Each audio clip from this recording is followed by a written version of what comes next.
Hi viewers, welcome to our channel. ప్రస్తుతం మనతో పాటు సీనియర్ జర్నలిస్ట్ దాము బాలా సార్ ఉన్నారు. వారితో మాట్లాడదాం.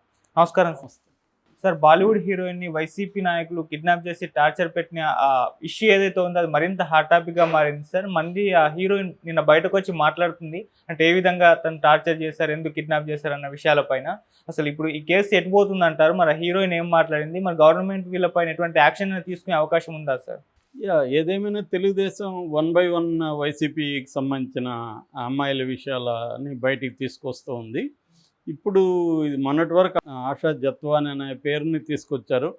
ఇప్పుడేమో కాదంబరి జత్వాని అంటున్నారు ఆమె. సో మొన్నటి వరకు ఎవరి పేర్లు కూడా చెప్పకుండా ఇండైరెక్ట్గా ఏదో ఒక ఇండస్ట్రియలిస్టు, ఒక వైసీపీ నాయకుడు ఇలా మాట్లాడుకుంటూ వచ్చారు. ఇప్పుడు మొత్తానికి ఆమెనే రంగంలోకి దించినట్టుగా అర్థమవుతుంది. ఆమె నిన్న TV5 మూర్తితో లైవ్ షోలో ఆమె పార్టిసిపేట్ చేసింది. కాకపోతే ఇక్కడ ఇప్పటికీ నాకైతే కొన్ని అర్థం కాని విషయాలు ఉన్నాయి. ఏంటంటే సజ్జన్ జిందాల్ పేరు బయటకు వచ్చింది. సజ్జన్ జిందాల్ JSW అనే కంపెనీ అయింది. సజ్జన్ జిందాల్కి 64 ఏళ్ళు. ఆయన ఈ అమ్మాయితో అఫేర్లో కొద్ది రోజులు ఉన్నాడని, తర్వాత ఆయన టార్చర్ చేయడం మొదలుపెట్టాడని, ఈ అమ్మాయి అతని మీద అత్యాచారం కేసు పెట్టిందని బాంద్రాలో, ముంబైలో బాంద్రా కుర్లా కాంప్లెక్స్ పోలీస్ స్టేషన్లో ఆమె కేసు పెట్టిందని, దాంతో ఈ సజ్జన్ జిందాల్ వైసీపీని కాంటాక్ట్ చేస్తే సజ్జలకు అప్పగించాడు జగను. సజ్జల అక్కడ విజయవాడ మాజీ జడ్పీ చైర్మన్ కుక్కల నాగేశ్వరరావుని కాంటాక్ట్ చేశాడు. వాళ్ళ కొడుకు కుక్కల విద్యాసాగర్ని తీసుకొని అతనుకి ఈమెకు పరిచయం ఉంది కానీ అతని ద్వారా కేసు పెట్టించి మీద. సో కొంతమంది ఇక్కడ నుంచి పోలీసులు, విజయవాడ నుంచి పోలీసులు బాంబే వెళ్ళి, బాంబేలో ఆమెను ఆమె ఫ్యామిలీని పట్టుకొచ్చి ఇక్కడ దాదాపు 40 రోజుల పాటు, మొన్నటి వరకు 18 రోజులు అన్నారు, ఇప్పుడు 40 రోజులు అంటున్నారు. 40 రోజుల పైన గెస్ట్ హౌస్లో వాళ్ళని ఉంచి వాళ్ళకి ఆహారం కూడా సరిగా అందించుకోకుండా టార్చర్ చేసి వాళ్ళని డాక్యుమెంటరీల అనేక మంది డాక్యుమెంట్స్ మీద సైన్ చేయించి, సో వాళ్ళని భయభ్రాంతం చేసి వదిలేశారు. దాని తర్వాత ఇది ఎప్పుడు జరిగిందంటే ఈ ఇయర్ ఫిబ్రవరిలో జరిగింది. ఫిబ్రవరి 10 నుంచి 14 తేదీల మధ్య ఇది జరిగింది. దాని తర్వాత మార్చి 15 వరకు ఇది బెయిల్ ఇచ్చారు. జైలు నుంచి వీళ్ళని బయటికి తీసుకొచ్చారు. సో వాళ్ళ ఇంట్లో వాళ్ళు, వాళ్ళ బంధువులు అందరిని భయభ్రాంతం చేశారు. ఈమె వెళ్ళినాక అక్కడ ముంబై బాంద్రా కుర్లా పోలీస్ స్టేషన్లో వాళ్ళు ఈమె అక్కడ కేసు పెట్టినా కూడా వాళ్ళు పోలీసులు పట్టించుకోకపోతే ఈమె జిందాల్ మీద ముంబై కోర్టుకి వెళ్ళింది. కోర్టు ఆదేశించింది పోలీస్ స్టేషన్ని దీని మీద పనిచేయమని. కానీ ఫైనల్గా ఈ టార్చర్ అంతా అయినాక ఆమె పోలీసులకి సహకరించలేదన్న పేరుతో క్లోజర్ పిటిషన్ కోర్టులో వేసేసారు పోలీసులు. సో ఆ కేసు క్లోజ్ అయిపోయింది. ఇప్పుడు ఈమె ఏం ఆరోపిస్తుంది, ఇది ఒక కథనం. రెండవ కథనం ఏంటంటే ఈ విద్యాసాగర్కి ఆమెకు పరిచయం ఉందని 2015లో కొంతకాలం వాళ్ళిద్దరి మధ్య ప్రేమ నడిచిందని, దాని తర్వాత పెళ్లి చేసుకోమంటే తన ముఖం చాట చేశాడు, దాంతో ఆమె గొడవ చేయడం మొదలు పెడితే టార్చర్ చేశారు అనేది రెండో విషయం. సో మరి జిందాల్ పేరు ఎందుకు వచ్చింది? జిందాల్ 64 ఏళ్ళు ఆయన సజ్జన్ జిందాల్. JSW కంపెనీ వాళ్ళది కాంగ్లోమెరేట్ కంపెనీ, $23 బిలియన్ కంపెనీ. అది 55,000 మంది పనిచేస్తారు. అది స్టీలు, తర్వాత real estate, infrastructure, automobiles, paintings, తర్వాత రకరకాల వెంచర్ క్యాపిటలు, ఇట్లా డైవర్సిఫైడ్ రంగాల్లో ఉన్న కాంగ్లోమెరేట్ కంపెనీ. ఆఫ్రికాలో, అమెరికాలో, సౌత్ ఆఫ్రికాలో ఇలాగ అనేక దేశాల్లో అది ఉందన్నమాట. అటువంటి స్థాయిలో ఉన్న వాళ్ళు ఈ అమ్మాయితో అతను ఎందుకు అఫేర్ పెట్టుకున్నాడు, ఆ సజ్జన్ జిందాల్? అతను అనుకుంటే ఇంకా పెద్ద హీరోయిన్ల స్థాయిలో వాళ్ళు అతనితో వెళ్ళేదానికి రెడీగా ఉంటారు, ఎందుకంటే అతని దగ్గర అంత డబ్బు, ఇన్ఫ్లుయెన్స్ ఉంది. రెండోది, అతను బాంబేలో ఇన్ఫ్లుయెన్స్ చేసుకోలేక వీళ్ళని ఆశ్రయించాడా? మరి ఈ కుక్కల విద్యాసాగర్ పేరు ఆమె ఎందుకు చెప్తుంది?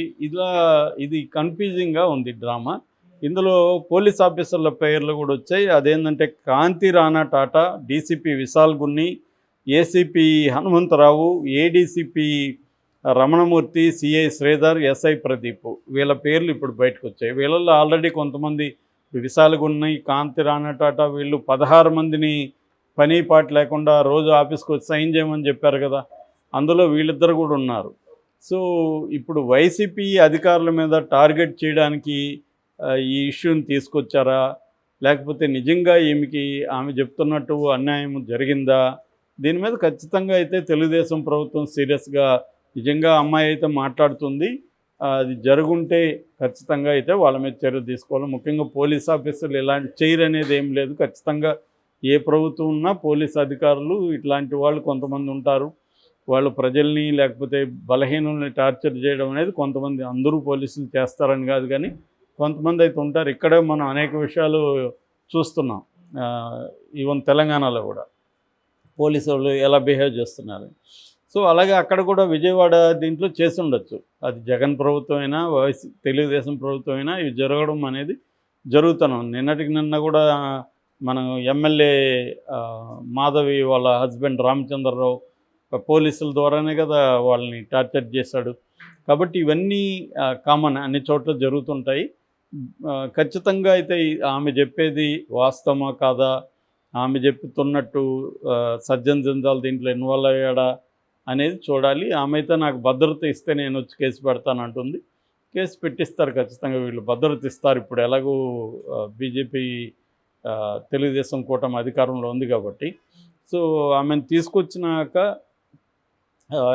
ఏ స్థాయిలో ఇది జరుగుతుందనేది మనం చూడాలి. అంటే వీళ్ళు నిజంగానే ప్రూవ్ చేయగలుగుతారా ఇదంతా, లేదు ఇదొక మళ్ళొక డ్రామాలాగా, వీళ్ళు తెలుగుదేశం వాళ్ళు చేసే డ్రామాలాగా మిగిలిపోతుందా వైసీపీ వాళ్ళ మీదకి అనేది చూడాలి. ఎందుకంటే మొన్నటి వరకేమో ఆశాజత్వాని అన్నారు, ఇదే తెలుగుదేశం మీడియాలో ఆశాజత్వాని అనే పేరే వచ్చింది. ఇప్పుడేమో కాదంబరి జత్వాని కిందకు వస్తుంది. పూర్తి పేరు ఏమన్నా కాదంబరి ఆశాజత్వాని ఉందో తెలియదు. ఏదేమైనా ఇంకా పూర్తి డీటెయిల్స్ అయితే రావాలి. మరి దీనికి వైసీపీ నాయకులు దీనేంట్లో అంటే సజ్జల్ని దీంట్లో ప్రధానంగా ఇరికిస్తున్నట్టుగా తెలుస్తుంది. అంటే సజ్జల ఆధ్వర్యంలోనే ఇదంతా జరిగిందని. నిజంగా అది జరుగుంటే మాత్రం ఖచ్చితంగా వాళ్ళకి శిక్ష పడాలి. ఎందుకంటే ఒక అమ్మాయిని ఆ స్థాయిలో టార్చర్ చేయడం అయితే కరెక్ట్ కాదు. ఆమె నాకు ఏదోదో ఇది పంపించాడు, అవన్నీ కూడా చూపిస్తుంది, స్క్రీన్ షాట్లు, పోర్న్ వీడియోలు పంపించాడు, అవన్నీ. ఒక పక్కేమో నాకు పరిచయం అని చెప్తుంది. ఈ కథలోనే అనేక కోణాలు కనిపిస్తున్నాయి. ఒకరు రాసినట్టుగా ఇంకొకరు రాయట్లేదు. సో ఆమె ఒక విషయం చెప్తుంది, దాని ప్రొజెక్షన్ వేరే రకంగా వస్తుంది. సో మరి ఇప్పుడు సజ్జల జిందాల్ రోల్ ఏంటి, ఈ కుక్కల విద్యాసాగర్ రోల్ ఏంటి, సజ్జల రోల్ ఏంటి, ఈ పోలీసుల కాంతి రానట్టు వీళ్ళు ప్రత్యేక ఫ్లైట్లో వెళ్ళి ముంబైకి వెళ్ళి ఏమైనా పట్టుకొచ్చే స్థాయి ఎందుకు రావాల్సి వచ్చింది. సో ఇవన్నీ కూడా బయటికి రావాలి. మరి అప్పుడు ఎందుకు ఇది ఎప్పుడు లీక్ కాలేదు, వీళ్ళు వెళ్ళిపోయి కూడా భయంతో ఉండిపోయారా, ముంబైలో వీళ్ళు కేసు పెట్టారా ఆల్రెడీ, మళ్ళీ ఎందుకు అక్కడ కేసుకి వెళ్ళలేదు అంటే వీళ్ళ పెట్టిన భయం అలాగా ఉండొచ్చు. ఎందుకంటే వాళ్ళు వీక్ అయితే వీళ్ళు 40 రోజులు టార్చర్ అంటే ఎవరికైనా ధైర్యం ఉండదు, మళ్ళీ చేస్తే మళ్ళీ పట్టుకొస్తారేమో అనే భయం కూడా ఉండొచ్చు. సో ఏదేమైనా ఒక మహిళ ముందుకొచ్చి చెప్పింది కాబట్టి ఖచ్చితంగా దీని మీద విచారణ జరగాలి.